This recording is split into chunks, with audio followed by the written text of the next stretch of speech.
The philosopher Wang Yangming once said that it's easy to catch 8 bandits in the mountains, but much harder to catch the 8 bandits within your heart. Ultimately, these inner bandits are the 7 emotions and 6 desires. In Buddhist teachings, the 7 emotions refer to 7 different human emotional states, while 6 desires are the 6 worldly desires. This book delves into the 7 human emotions, analyzing the 7 types of feelings that accompany us from birth. Emotions are a flowing energy within us. If you live in harmony with them, you can easily master your own life. Understanding emotions allows you to interpret them better, comprehend others' feelings, and protect your own, thereby transforming emotions into a strength to face life positively. The author of this book is the renowned psychiatrist Dr. Christophe André from France and the United States. He also wrote the globally best-selling book, Self-Healing Psychology, Hector and the Search for Happiness, another highly acclaimed work of his. The book I'm introducing today is co-authored by French psychologist and psychiatrist Christophe André. Now, let's explore these 7 emotions. Is serenity in the face of all fluctuations a wonderful thing?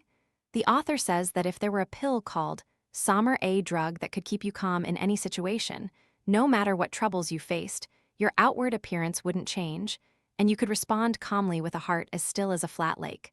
Unmoved by worldly emotions, wouldn't this be the very medicine to achieve peace of mind and inner tranquility? Would you want to buy this pill? However, the author also adds that before deciding, you need to understand its side effects. First, without the influence of emotions, you would be indifferent to life. Second, because emotions wouldn't stir you, you wouldn't feel pain, potentially leading to dangerous behavior for yourself and others. Third, your memory would decline and your judgment would weaken.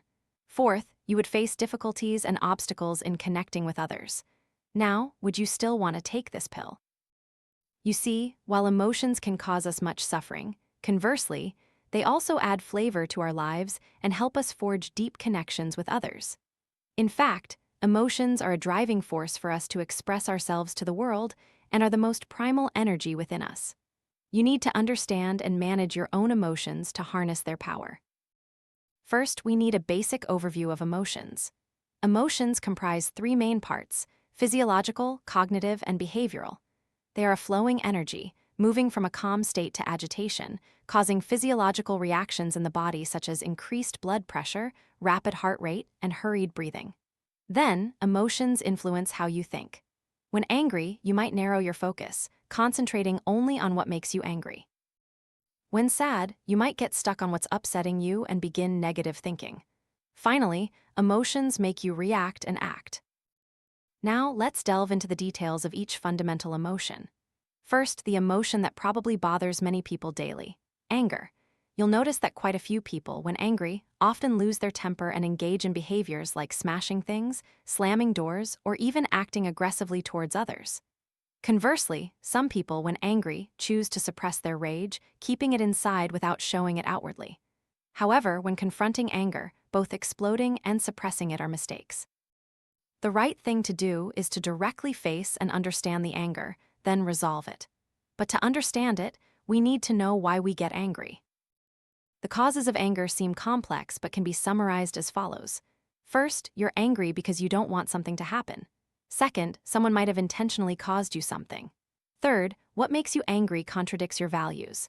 And finally, the most crucial factor, you're angry because you know you can control the situation and allow yourself to be angry. For example, if you're walking in a forest and suddenly encounter a tiger, would you get angry? Of course not. Most people would be terrified because they know they can't control the situation. But someone like Wu Song would be different. He could control the situation through his own anger. Think about it. Often, when you get angry and yell at someone, the primary reason is that you know you can control that person. Even if you say something harsh, you believe they won't leave you or do anything to you. But remember, no one is indispensable, not even those closest to you or your most trusted employees. Remember, the people who allow you to get angry either truly love you or they fear you. If there's fear, the other person will never be genuinely open and sincere with you. Do you want a relationship like that for life? The solution here is to look within yourself. The author offers the following methods to help you resolve anger. First, learn to dialogue with yourself. Challenge the ingrained belief within you that others must act according to your wishes. Is this belief entirely reasonable? Second, once you understand why you're angry, try to reduce the factors that cause indignation.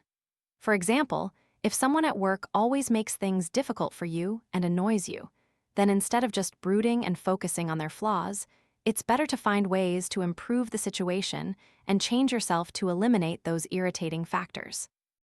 To do this well next, you need to learn to think from others' perspectives. According to Buddhism, all anger stems from a higher level of ego, meaning, I feel very important. My attitude, my values, my self-esteem are the most important. When you feel exceptionally important, many things will instantly make you angry.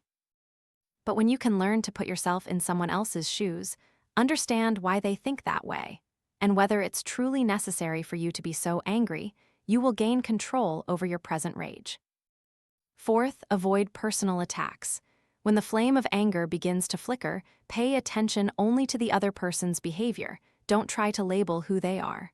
For example, instead of saying, "Why can't you do anything right?" a non-attacking way to express anger would be, "You haven't done this correctly yet." Fifth, consider carefully before expressing yourself.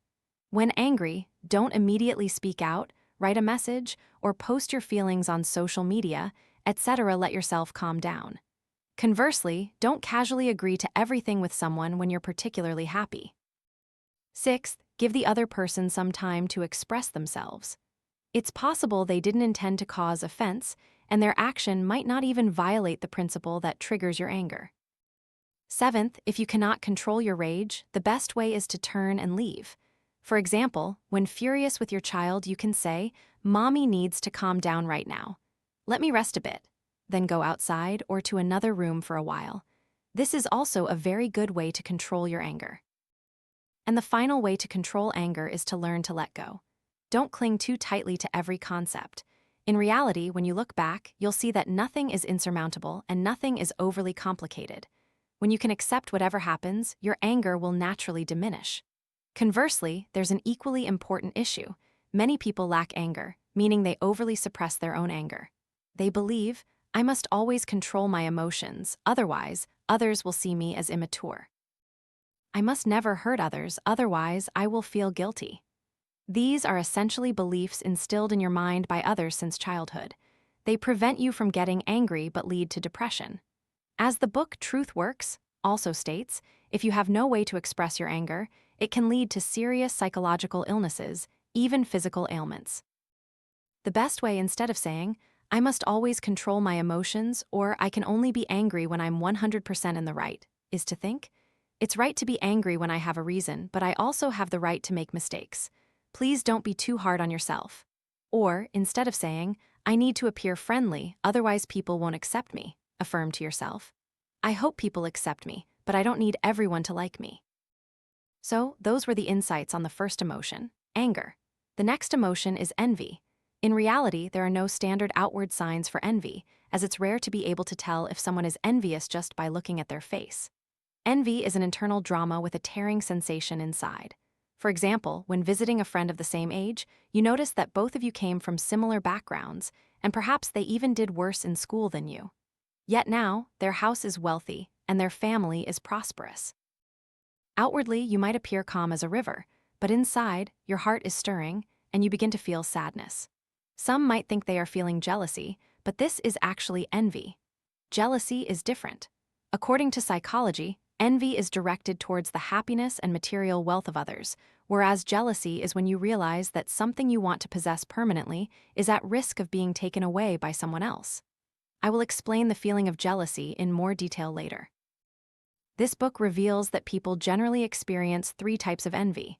The first is depressive envy. Those who feel this way upon seeing others' progress often think, "This good thing will never happen to me," or "I'm so unlucky." These feelings will make you want to withdraw. The second type is hostile envy. A typical expression of this is, "Someone like asterisk them could do this." People with this type of emotion believe no one can be better than them, so they seek to find fault, slander, or tarnish the other person's image in others' eyes. The third type is admiring envy. "He's truly very good, so getting promoted is normal. I myself will work harder." This third type is a relatively healthy form of envy. Therefore, there is good envy and bad envy. If envy is good, it will motivate you to improve, but if it's bad, you could do things that hurt others. Envy can be a motivation for progress, but it also needs to be managed, especially depressive and hostile envy. If envy causes you distress and drains your spirit, you need to reevaluate and manage it. So, how do we manage it? The first step is to frankly admit your own envy. For example, the house you bought is exactly the dream home I imagined, living in such a happy household. I'm truly envious of you. As soon as you say this, you'll feel much better, and so will the other person. The second step is to express envy in a positive way. Feeling genuinely happy for them from the bottom of your heart is a very high-energy way to express emotions. For example, I know buying a house isn't easy. This is a testament to your efforts over the past few years. I'm truly happy for you. Step number 3, check if you have thoughts of feeling inferior, like, my friend is so talented, what about me? Am I progressing or regressing? People who think this way always want to show their best sides to others, but you need to know that this is the factor that causes unnecessary envy within you. Or conversely, check if you have thoughts of being superior. If your ego is too high, you'll feel that you must be better than others, but in reality, when you don't achieve that, you'll inevitably inflict suffering upon yourself due to this envy. If you still have such thoughts, you need to move to step number 4. Weaken the perceived superiority of others in your eyes. The other person's superiority is actually imagined by your envious ego. The author suggests that there is truly nothing in this world to envy. If there's one virtue we should envy, it's those who can create their own happiness. For example, a street mechanic who is very happy doing his work feels content. A person who can devote themselves to their job, helping others, that person is truly worthy of our envy. I hope we can transform the feeling of envy into motivation for our own self-improvement, not for comparison with anyone else. Next is the emotion of joy and happiness. There's a smile called the Duchenne smile, discovered by the French doctor Duchenne.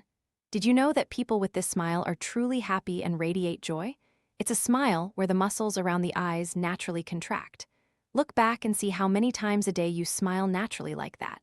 Joy and happiness are the feelings with the greatest influence among all emotions on our lives. Why can we say this? First, joy makes people generous. This has been experimentally proven, not just talk. A psychologist asked a group of people to participate in a psychological experiment. After the experiment, they went outside and saw a beggar at the door. He then found that if these people felt enjoyment and joy in the lab, they were more likely to give money to the beggar. So, does joy lead to generosity, or does generosity lead to joy? Here, both are mutually supportive. Therefore, be more generous and give more, and certainly, complete feelings of joy will come to you. Second, joy also makes people creative and able to make better decisions. It's not a quick decision, but a quality decision. Joy also helps you be courageous yet cautious. We often think that too much joy leads to recklessness, meaning when people are overly joyful, they will act wildly and take risks. That's not joy, it's more like pleasure. Conversely, truly joyful people always dare to act, but can do so more cautiously. Joyful people won't like boring work, they will choose interesting and challenging tasks. Therefore, be ready to proactively take on more difficult tasks than others at work. This is also a way to make yourself happy in your job and give yourself more opportunities to grow. One thing to note here is that the author divides human happiness into 4 states from 2 dimensions. Let's find out which kind of happiness you are seeking. First, there's external excitement-driven joy, which you can understand as elation. For example, in elementary or middle school, when you achieve the title of excellent student or win a competition, etc., this feeling is often common among adolescents. Second is internal excitement-driven joy, an Aristotelian type of happiness, the feeling of achievement when your life goals are realized, when you dedicate yourself to a career with purpose and meaning, and finally achieve it, subsequently improving yourself. The third is external calm happiness, which is a feeling of contentment. For example, you and your partner sit in the garden, sipping tea and watching your children play around. This sense of happiness will make you quietly smile, full of satisfaction. Finally, there's internal calm happiness, which is called serenity. This is when we understand the meaning of our own lives and know that life is inherently thus, that life is impermanent. We will calmly live and enjoy the process of experience. These are 4 different feelings of happiness. Notably, they are not ranked as higher or lower. Every form of happiness brings high energy. So, to improve happiness, what do we need to do? First, you need to ask your current self, which type of happiness does your ideal happiness resemble? What makes you happier now? What is your happiest moment? What moments of happiness have you missed? Does what makes you happier depend on you? Always ask yourself questions like these to help stay on the right path. But you also need to pay special attention to what happiness needs and doesn't need. Happiness is not about money or age. We always fear old age and find aging dreadful. But in reality, people tend to feel happier as they get older. No research has proven that young people are happier than old people. Adults can often calmly tell young people that everything will pass and they should be happy because they are young and have many opportunities for everything. But young people won't think that way. Life's troubles will cause young people pain, and any blow will be infinitely amplified. So, what is important for happiness? To be happy, you need good health. Even a small illness will immediately diminish your happiness. Happiness also depends on your personality. See if you can easily find joy and create happiness. Happiness is also important in the quality of marriage and relationships. Be cautious and choose very carefully before deciding to marry someone. And happiness is important in your beliefs. What kind of beliefs do you hold? If you only believe in money, you will suffer more. Finally, happiness also depends on your career and is influenced by family and friends. These are the factors a person needs to be happy. But you must remember that experiencing happiness is not about striving to pursue many things that satisfy you. As the author says, happy people are happy because they find happiness in every situation, not because the events or circumstances they encounter satisfy them more than others. Happiness is knowing how to be content in desires and wisely learning to be indifferent to success or failure, embracing both the hope for perfection and its imperfections. Next, let's talk about sorrow. Everyone in life experiences days of sadness. Someone might be criticized by their boss, someone loses a pet, someone falls ill, and so on. All these things cause people pain. But ultimately, all sadness shares a common characteristic: loss. Loss of trust from your boss, loss of a beloved dog, loss of normal functioning, loss of possessions, loss of your own meaning. These are all losses that will make you feel sad. We always prefer joy and fear encountering sorrow, but sorrow is born to teach us to avoid similar situations. It makes you reflect on your actions, mistakes, and ignorance within yourself, and it also awakens compassion from others and, conversely, allows you to empathize with someone who is experiencing pain. The emotion of sorrow is not as terrifying as we believe, so don't let yourself lose balance. If you remain immersed in pain, it will consume your entire being. So when feeling too much sorrow, what should we do? The first thing is to accept it. People with deep spiritual beliefs and inner lives are very skilled at accepting and overcoming sadness. They believe that sorrow is karma, a karmic obstacle, a personal lesson, or a chosen path that must be trodden. With such belief, people can easily change their perspective on pain. Accepting pain is simply an experience to help you realize the value, experiences, and lessons behind it, and from there, you will feel better. Additionally, you can cautiously express your sadness to a trusted person. Expressing it cautiously means not turning it into a broken record, repeating it over and over. Afterwards, try to escape by redirecting your focus. Look back at activities you once loved in the past or things you wish to experience and actively shift your focus to those. They will help you escape the pain. And if none of the above methods help you, then seek help from professionals or psychologists. Next is an emotion that I believe many people possess and conceal: shame. Shame is the painful feeling of believing you are inferior, inadequate, or looked down upon by others. From an adult perspective, some childhood shames are unnecessary. Many young people think their parents are ugly, dress sloppily, work manual labor, or drive old, clunky cars, and often tell their parents things like, "Don't pick me up in front of the school gate," or "Park the car over there and wait for me," etc.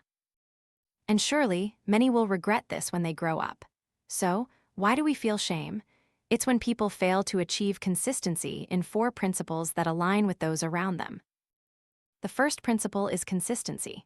For example, if all your classmates ride scooters, but you don't, your inexpensive and unattractive geared bicycle will create a difference, and this will make some young people feel ashamed.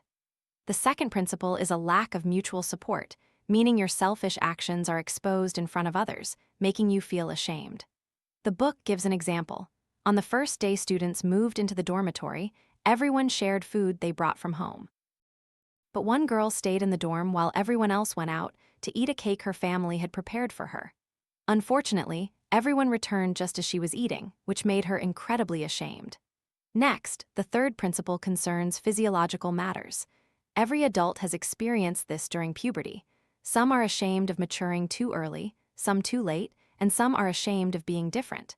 And the last thing that causes people shame is the pressure from competition.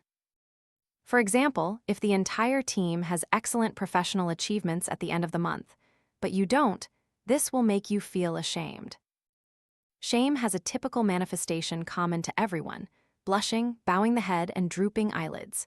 Of course, shame has its own role, and every emotion that can stay with us for many years has its reason.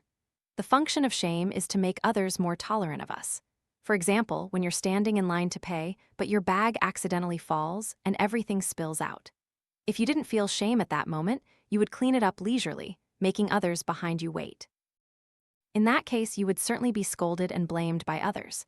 But if you showed shame, constantly apologized, and quickly cleaned up, others would empathize with you. You see, shame helps us to behave appropriately, but conversely, shame also has limitations. For example, excessive shame can make you unpopular or even ostracized, especially for teenagers. If they always slouch, bow their heads, and are extremely shy when meeting people, they will gradually be excluded by their peer groups. Moreover, worse still, there are people who are not inherently insecure, but have become victims living in shame. A typical example is victims of sexual assault.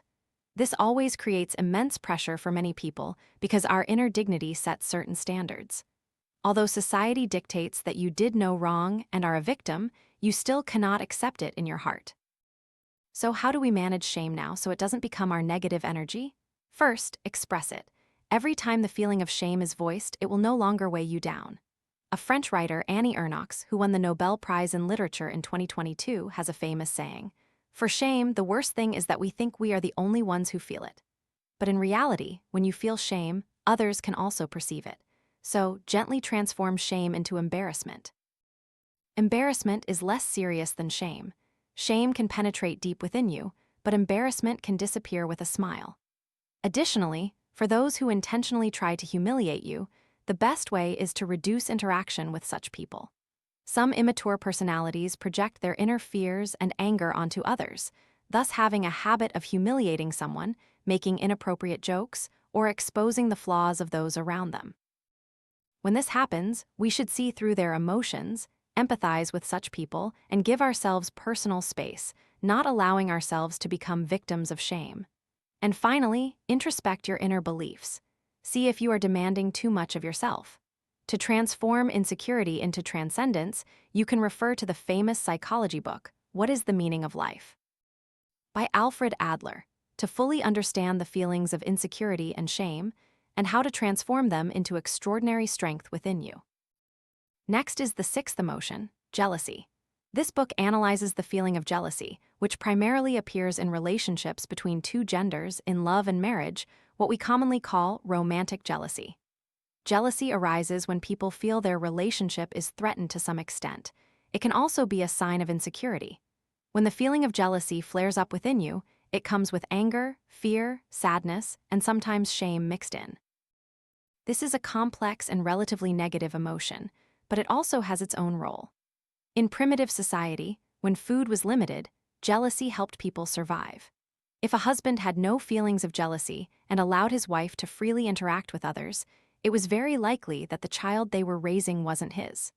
Or if a wife allowed her husband to have relationships with many other women, it was very likely that she wouldn't have enough to eat, as the man would have to feed other children. Even in modern society with abundant food, we still easily retain feelings of jealousy. It makes us maintain our uniqueness. Jealousy can also cause us pain.